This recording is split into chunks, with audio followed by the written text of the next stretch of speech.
Bonjour, bonjour les amis, bonjour.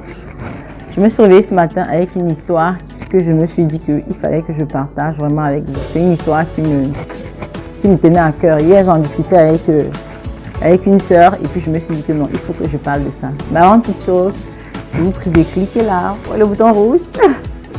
Je vous prie de vous abonner et cliquer sur la cloche de notification pour ne rater aucune de nos vidéos.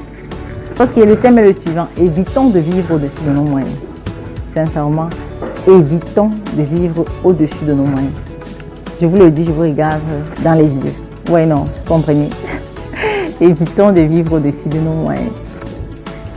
Premièrement, évitons de vivre au-dessus de nos moyens financiers mensuels. Parce que je pense que chacun de nous a une estimation de moyens financiers mensuels avec lesquels il vit.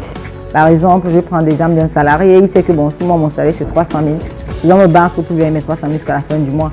Celui qui avait 4 millions va se battre pour gérer ses 4 millions jusqu'à la fin du mois. Mais bizarrement, il y a des personnes qui réussissent quand même à vivre avec plus que ce qu'ils ont tous les mois. Et ça concerne plus les salariés parce que c'est rare. Ces histoires arrivent rarement chez les commerçants parce qu'ils connaissent vraiment la valeur de l'argent. Mais bon, ça peut arriver, mais vous pouvez voir un jeune garçon qui arrive nouvellement dans une entreprise, il touche 300 000. Il habitait d'abord dans un quartier mal famé, je ne sais pas moi, dans un faux quartier, et où il avait sa petite chambre qui était pas mal, 50 000, bien propre. Il estime que non, il a grandi, travaille dans la banque et tout, il faut qu'il aille dans un grand quartier chic, bon job. Il a 300 000 de salaire, mais il va se prendre une maison à 250 000. Il reste 50 000 pour vivre, transport, payer les factures, eau, électricité. Et c'est où l'engrenage des dettes commence. En général, pour les salariés, ils prennent souvent le découvert très vite. Dès qu'ils sont confinés là, ils prennent rapidement le découvert bancaire. C'est-à-dire qu'il y avait un salaire et demi, pratiquement un mois, et puis c'est un engrenage, il y a des dettes et tout. Quand son salaire arrive à la fin du mois, c'est complètement fini. Arrêtons ça. Ça nous évite, ça nous empêche d'épargner, ça nous empêche de planifier une vie.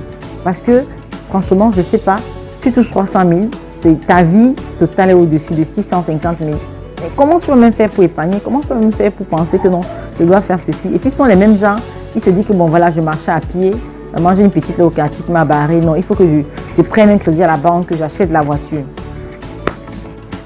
Ça t'amène où? Moi, je ne comprends pas. Nulle part. Tu prends un crédit à la banque, tu achètes la voiture. C'est le problème que tu ne fais que multiplier par 2. Donc, si le problème était en moins 1, il est multiplié par 2, c'est multiplié par 3, par 4, par 5. En deuxième point, d'autres se retrouvent en train de vivre une vie qui n'est pas la leur. Parce que, je ne sais pas moi, tu vois Pierrette voyager, elle se prend un billet d'avion, elle est à Dubaï, à Paris et tout ça. Tu vas faire les amitiés avec elle. Peut-être elle a un revenu de 4 millions, 5 millions le mois. Toi, tu as un revenu de 500 000. Mais tu veux vivre la vie de Pierrette.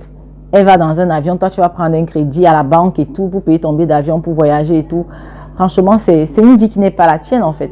Ta vie, c'est que tu as tes 500 000, tu as tes 150 000. C'est dans tes 150 000 que tu dois faire tous tes projets de vie, tes projets mensuels, même épargne pour ton futur. C'est dans les 150 000, c'est dans les 500 000.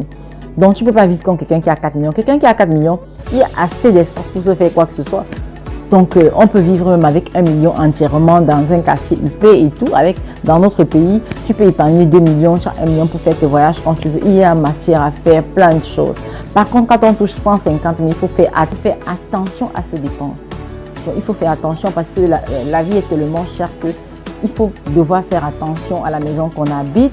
Pour moi, franchement, quand quelqu'un a 150 000, pour s'en sortir s'il est seul, sa maison maximum doit être le 1 tiers de son salaire. Pour qu'un individu s'en sorte, la maison c'est maximum, 1 tiers même c'est trop, ça doit être 1/4 du salaire. Et maintenant les dépenses et autres doivent être 1/4 également, ça fait déjà la moitié que tu as mis dans les charges mensuelles et tout. Maintenant, tu as encore un autre quart qui est pour ton transport, la ration, ainsi de suite. Et le dernier quart, c'est pour épargner. C'est comme ça qu'un être humain normal devrait vivre. 1/4 du salaire pour chaque chose. On ne peut pas prendre tout simplement son salaire comme ça pour bazarder parce que non, je veux vivre la vie de Pierrette, elle est bien et tout. Elle m'a dit dernièrement que c'est comme ça, c'est comme ça. Non.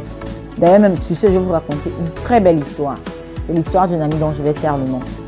C'était quelqu'un qui avait la tête sur les épaules. Elle savait comment vivre sa vie. Donc, elle a commencé à toucher un salaire de 50 000. Elle est restée chez ses parents. Son premier salaire, quand elle sortait de l'école, c'était 50 000. Elle a travaillé pendant 1 an. Elle a trouvé un autre qui lui donnait 150 000. Elle a estimé que bon voilà, j'ai quand même grandi chez maman, j'ai 25 ans, il faut que je parte de là. Elle a cherché une chambre d'université 30 000. Elle vivait, elle s'en sortait très bien. Et elle est partie de là, elle a touché 300 000. À 300 000, elle a trouvé une maison de 100 000. Elle habitait là. Et après, elle a trouvé un copain, elle a fait un enfant. Après, elle est passée à un salaire d'1,5 million, 2 millions. Elle a gardé sa maison de 100 000. C'est pas parce qu'elle était à 2 millions qu'elle devait aller prendre une maison dans un quartier. Elle a gardé, besoin de 100 000, était dans un très beau quartier. C'était 2 chambres. Elle avait elle et son enfant. Pourquoi les dépenser? Et cette fille, aujourd'hui, elle est très loin. Elle a travaillé dans cette entreprise pendant 5 ans. 5 ans, imaginez-vous ce qu'elle a pu épargner. Ses dépenses mensuelles, tout TTC, c'était 300 000, donc c'est 2 millions. Donc le reste, c'était pour les épargnes. Après, elle a monté sa structure. Aujourd'hui, elle a une structure qui fait dans les jus pasteurisés qu'elle importe à travers le monde entier. Elle est unstoppable. Par contre, elle avait ses objectifs, elle avait ses copines là avec qui ils ont grandi et tout. Tu dis que non, mais toi, tu es devenue chiche. Tu travailles d'abord ici, maintenant tu es dans une multinationale, tu touches quand même 2 millions, tu es millionnaire, tu ne peux plus vivre comme quelqu'un qui touchait ses 300 000. Il faut quitter la maison. Elle a dit que non, j'ai des projets, elle a épargné, elle a acheté un terrain, elle a construit déjà où elle habite. Et puis, elle a lancé son projet. En 5 ans de sa vie, elle avait planifié sa vie pour être entrepreneur. Aujourd'hui, elle est loin. Moi, je pense que c'est un exemple. C'est comme ça il va falloir vivre. Sinon, on va au 3e point qui est l'engrenage des dettes. Si vous ne vivez pas comme ça, c'est l'engrenage des dettes qui vous attend. Par exemple, pour ces personnes qui vivent en découvert, vous prenez un crédit à la banque. Et la banque ne joue pas, les taux d'intérêt sont énormes. La banque ne joue même pas. Son argent, ça n'a pas les mots de tête. Moi, je connais plein d'histoires des parents qui ont vécu comme ça au-dessus de leurs moyens. Monsieur à la maison avec madame. Ils sont là avec leurs 3 enfants. La maison qu'ils ont durement construite parce qu'ils ne s'en sortent pas financièrement. Il va hypothéquer la maison. Monsieur meurt, il a pris un crédit à la banque. La banque ne joue pas à ça. La banque vient sortir toi et tes enfants. Hein. Moi, j'ai un ami qui a vécu ce cas. Ils sont à la maison comme ça. La banque toque à la porte, dit à sa mère que non, votre maison a été hypothéquée. Et votre mari est mort, il n'a pas remboursé la totalité d'argent. Donc, on va devoir prendre la maison et vous verser une partie de ce qu'il a payé. Donc, imaginez-vous la surprise de la femme. Il y a des histoires ici dehors. Donc, et quand on finit l'engrenage de dette, le dernier point, c'est franchement finir sous la paille ou en prison. Vous voyez ces gens-là, donc je vais dire le nom des personnes importantes dans notre pays qui veulent vivre leur vie, ils ont les 4 et 5 femmes, ils veulent plein de voitures, les jets privés et tout. À la fin, on dit que non, ils ont volé l'argent, ils ont fait ci, ils ont fait ça, et ils se retrouvent en prison. Moi, je vais vous raconter l'histoire d'un ami personnel que je connais très bien. Et je sais que cette personne va regarder cette vidéo, mais je ne vais pas mentionner son nom. C'est quelqu'un qui avait vraiment la tête sur les épaules. Il vivait chez ses parents, il a eu son premier boulot. Il a tellement traîné à l'école par rapport à ses amis que quand il a eu son premier boulot, c'était un boulot dans une microfinance, c'était pas mal déjà, c'était déjà très bien.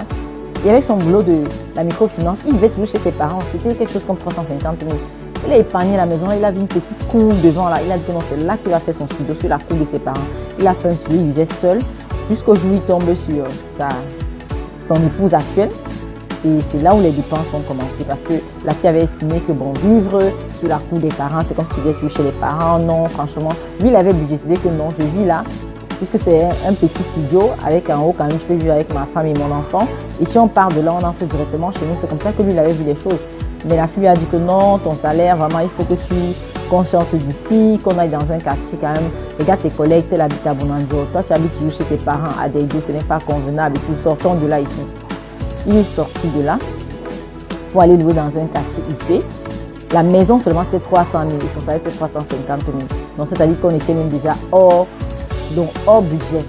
Maintenant il fallait trouver des stratégies pour pouvoir atteindre la fin du mois en paix. Il a commencé dette en dette. Il a réussi à passer là, entrer dans une banque. Entrer dans une banque, il a trouvé un réseau de personnes qui faisaient des actions frauduleuses, qui puisaient dans des comptes dormants pour pouvoir avoir l'argent. Ils ont puisé dedans, ainsi de suite, pour vivre la grande vie. Quand il arrive au bar, on l'appelle le président, oh ceci, cela. Dès qu'il te regarde seulement comme ça, tu souris, il te donne l'argent, ainsi de suite. Jusqu'au jour quand le poteau rose s'est refermé contre lui, c'était pas facile.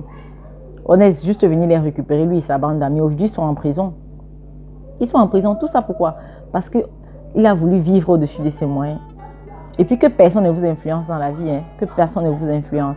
Parce que si vous décidez de faire quelque chose, vous avez une certaine vision dans la vie. Ce n'est pas parce que vous mariez ou bien vous rejoignez un groupe d'amis que ça doit changer. Non, si vous avez un bon comportement, c'est vos amis qui doivent récupérer ce bon comportement chez vous et pas l'inverse.